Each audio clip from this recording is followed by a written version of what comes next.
Hey everyone, welcome to Decision Desk HQ show. Let me finish. We're here with you on Tuesdays and Fridays, giving you the latest news and analysis for all of your polling needs going on this election season.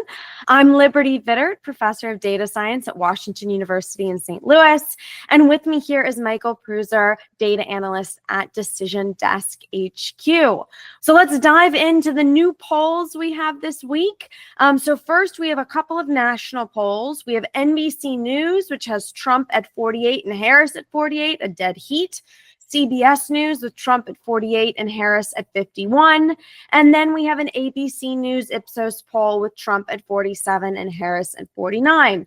I think probably the most interesting thing you're going to see here is that the NBC News poll has had a 5-point swing in over a month going towards Trump. So Trump is rising in this NBC News poll by almost 5 points. Does that mean sort of soft Republicans are moving back to Trump? I don't know, but we'll see.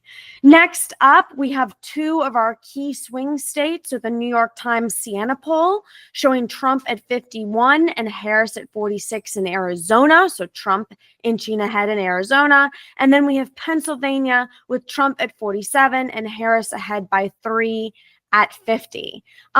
So Michael, what's going on here? Are we seeing a move towards Trump? I think so, but I think we're supposed to see a move toward Trump. You know, this is our third go around. And in 2016, we saw a move. 2020, we saw a move. 2024, we're seeing a move. The difference this time, though, is the starting point. You know, in 16 and 20, Clinton and Biden had substantial leads in the polls. And so it wasn't too concerning to both of them at the time that it went from 8 points to 4 points or from 10 points to 6 points. They were still comfortably ahead, so we thought. This time, we're starting from a much more tenuous position for Democrats, and the move is getting closer toward Trump. And we don't really know how to react to it. You know, it's been almost 20 years since we had a Republican at this point, you know, doing so well in the polls. We did see Romney do pretty well toward the back half of October, but that didn't materialize toward the end. Obama took a clear lead in early November, won comfortably. So I think a lot of people right now they don't know what to do. You know, this is the first time for them in their life that they've seen a Republican actually on the level. You know, whether or not it continues to tighten, I'm not so sure. But again, we're still in margin range here. You know, whether or not it's Harris +4 or Harris +3 or Harris +2.5, one little swing left or right is going to make the difference here. So, you know, where we are right now is where we were a month ago, 2 months ago. This is still a toss-up race, but it's getting a little more tight for Harris than she probably wants it to be. Yeah, totally. I read a story yesterday and it was talking about how 2016, 2020, was sort of overestimated for the Democrat instead of Trump. And you sort of wonder if it's overestimated again for the Democrat instead of Trump, but it's only overestimated by this much that the switch will be for Trump in that case, if that truly right. is. The idea is that, pollsters haven't really changed their methodology very much over the last 12 years. They're trying to get more geographical samples, I think, to try and find those Trump voters that are just not responding to polling. But, the way that polling works, that's probably not going to change very much. If you're getting people that aren't answering the phone, it doesn't really matter how much deeper you go into geography. They're still not going to answer the phone. So it's we're trying different methods now, text-based, call-based. We're mixing things up.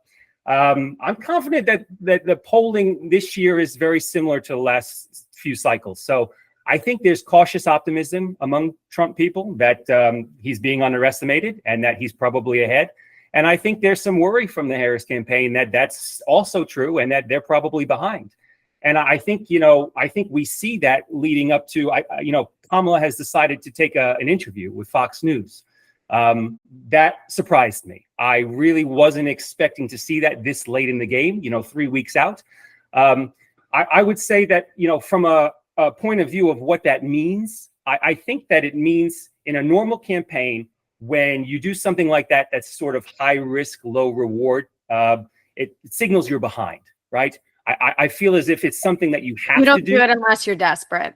Exactly right. You've got to make up ground. And so you start, it's no longer a low hanging fruit. You've got to climb as high as you can to get the smallest piece of fruit you can get. And I believe that's what this is.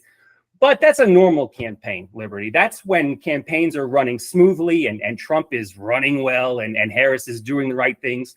But I look at what Trump is doing, right? And he signals that he's winning too, going to Coachella, going to Aurora, Colorado, places that don't matter in the grand scheme of things. Yeah, what's he doing in California?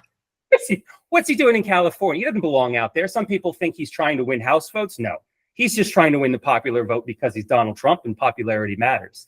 But these are not normal campaigns. I feel as if the signals are telling us that Trump is ahead and Harris is behind based on what they're doing.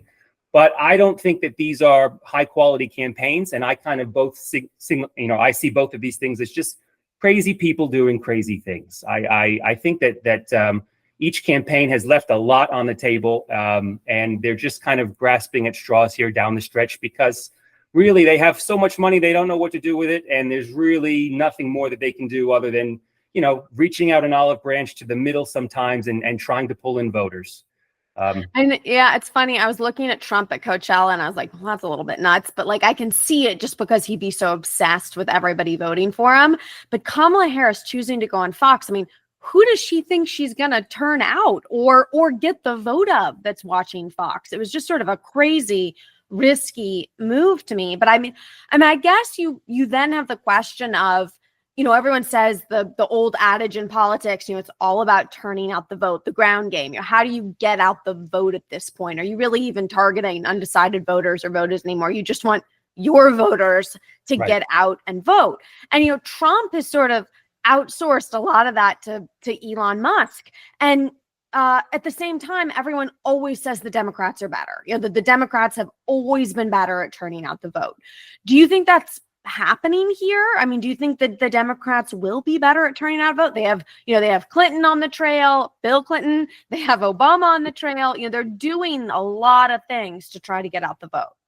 They're trying. Everyone is trying. And I think that the structure of this year's election is very different than what we've seen in the past, because one of the constant trends that we've seen in polling is that Trump does better with the low frequency voters, the people who aren't voting regularly. That's new to Republicans. Normally, Republicans are the ones, not saying it out loud, but trying to depress turnout in certain ways because Democrats have had a structural advantage in registration and low frequency voters. It's flipped this year. And Republicans, again, one of the signs that tells me that they're not running the strongest campaign is that they've ceded this turnout operation to third parties. It used to be Republican convention or RNC and our Senate leadership that has turned out the vote. Now it's Musk and figures like Charlie Kirk. There's a lot of unknown here. It's a very unusual thing to do. And on the Democratic side, you would expect, Harris and Walz and everybody that's the surrogates for Democrats to be living in the urban areas, living in the cities, and just trying to get as many people out as they can. But we're seeing that, Trump is doing a little better in urban areas, right, with minorities, and Harris is doing a little better with whites. Up is down, left is right, and there's really not a lot to go on in terms of comparisons to the past year. This is new for everyone, and whether or not it works, I don't know. But we're going to find out, and no matter who wins and loses, there's going to be an amazing autopsy on all of the things that they've done wrong. Because no doubt everybody is screwing this up. And I just can't wait to figure out who screwed it up the most. I like that concept of who screwed it up the most, especially when you say that this is an election like any other. This is the most divided election when it comes to sex, males and females. You have females really breaking for Kamala Harris. You have males, especially young males, breaking so hard for Donald Trump. And you also see that in the Black and Hispanic community really strongly, which I think will be very interesting to see how that ends up turning out, or I guess not turning out for whichever candidate that happens with. But that is all for us on today's show of Let Me Finish by Decision Desk HQ. I'm Liberty Vittert, professor of the practice of data science at Washington University in St. Louis, and Michael Pruser, Decision Desk HQ data analyst.